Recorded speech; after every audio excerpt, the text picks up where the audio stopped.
Hello, my name is LaShawn Brown. I'm here today to interview you about your leadership role, and can you please introduce yourself? My name, LaShawn, is Carolyn Hinton. I'm the Executive Director of Healing with CAARE, a nonprofit organization here in Durham. What is the mission, vision, and strategy of the nonprofit? What is your role within it, and how did you work to achieve it? As Executive Director of the organization and also co-case manager of members that we serve, I help to execute our mission, which is to help families that are disenfranchised. That's not the word I use. Disenfranchised, those of low wealth, those of inability to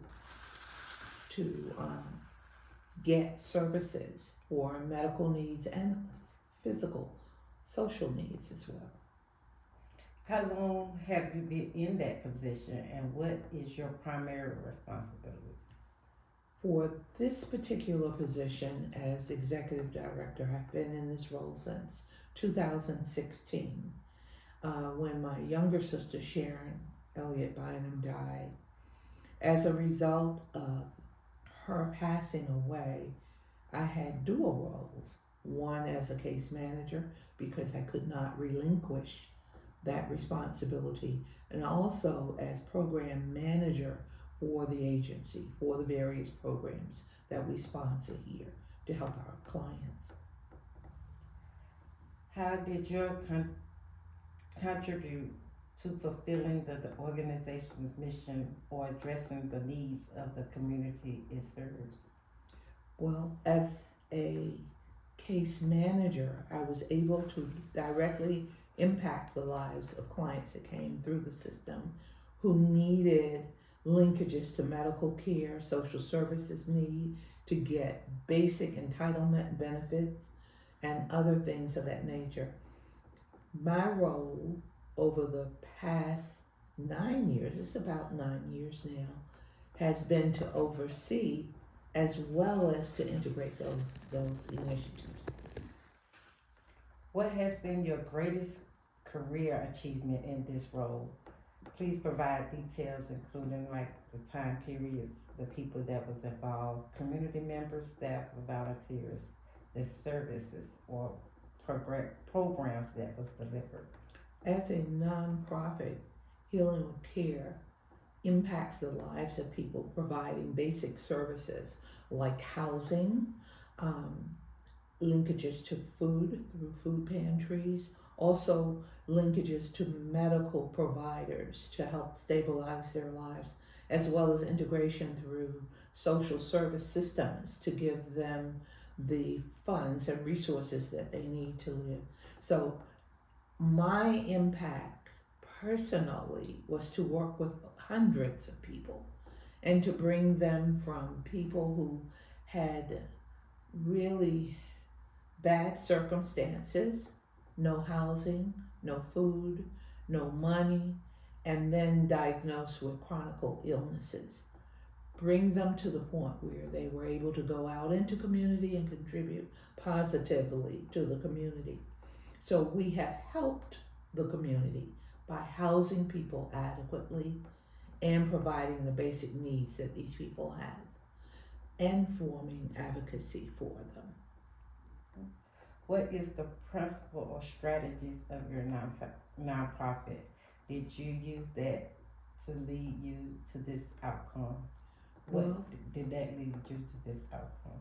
In managing the organization, we have different styles of management, and I would define mine as servant leader, not the type of leadership that goes strictly by policy and other things of that nature, nor is it laissez-faire, let it just happen. My leadership has to deal with integration with the particular patients that we have and the population. I didn't mention to you that part of the organization was to furnish a health care center where people are screened for medical illnesses. That's not my expertise. However, I've had to do that and use those systems to take care of patients. Recently, we've assisted 160 different patients over the past 3 years. So I consider that a major achievement. All right. Referring to the characteristics of servant leadership, as you mentioned, for example, empathy, stewardship, community building, which ones did you rely on to achieve this success? And please provide an example. All of them. As executive director, I have to relate to community in order to extract from them the things needed to support the client population that we have or the community participants that we have. I have to do that. But in terms of stewardship, one of the things a nonprofit has the task of is managing financial responsibilities. You have to learn financial budgeting. You have to be able to create not just budgets, but also work through the deficiencies that most nonprofits are notorious for. So you have to do grant writing, fundraising, all of those things in order to make all of your programs work. Can you describe a significant challenge or ethical dilemma you faced in this role, and how did you handle it? Yes, I think back to my administration of the program, one of the things that I had is to the eviction of 2 people from a housing program. These 2 people I had mentored and I had worked with and assisted, advocated for the past 23 years. But because of their behavior disruption and the possibility of disrupting our whole program, I had to evict them. That was the consequence of their behavior. And that really, I struggled with that because as a leader, we have empathy, compassion, love for the people that we serve. So it's hard to straight line form boundaries and then not allow the clients to overlay those boundaries. And so in doing that, that was probably the biggest challenge that I've had in all these years. So what did you learn from this outcome, this experience? Well, as a servant leader, you're empathetic, compassionate, loving, trusting the clients you serve, building that bond of relationship.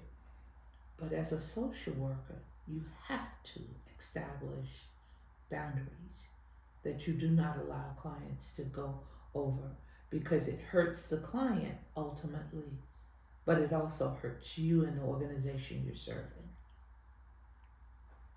What leadership traits, for example, listening, commitment to growth of others, did you use to overcome this challenge? And please give me an example. Again, as I mentioned before, we have helped thousands of people as an organization. Personally, I've helped hundreds of people come from devastated states to being able to be productive citizens in the community, contributing, and then they are able to mentor other patients who are in the same situation they are, forming support groups, focus groups, and advocation for rights to be heard and to be treated fairly. How critical is the entrepreneurship mindset in achieving the nonprofit's mission, vision, especially in the areas like fundraising, resource management, or program innovation? Well, you said it all. As a nonprofit, entrepreneurship is first point. You have to be able to raise money in order to make the programs go, because for the most part, nonprofits are not funded by organizations such as taxes from organizations or from principal corporations. So they have to continue to do that type of work. Um, wait a minute. Okay. Beyond leadership and entrepreneurship mindset, what two attributes do you believe are essential for success in nonprofit leadership? You have to be committed, persistent, you have to be humble, and you have to be persistent in order to get the things that your population needs. Okay. Is there anything that you would have specifically avoided that might have derailed or delayed your success? Again, not being able to establish boundaries with clients. All right, I think I answered them all. Which traits of entrepreneurship mindset, creativity, resilience, opportunity did you use in leading the nonprofit, and give an example? All of the above. Most nonprofits start as bootstring initiatives where the organizers or the originators use their personal funding to get it going, right?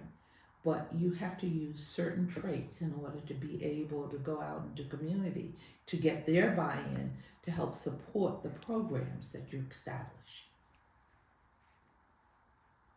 Thank you so much for being here in my interview, and wish you success, much more success. Thank you.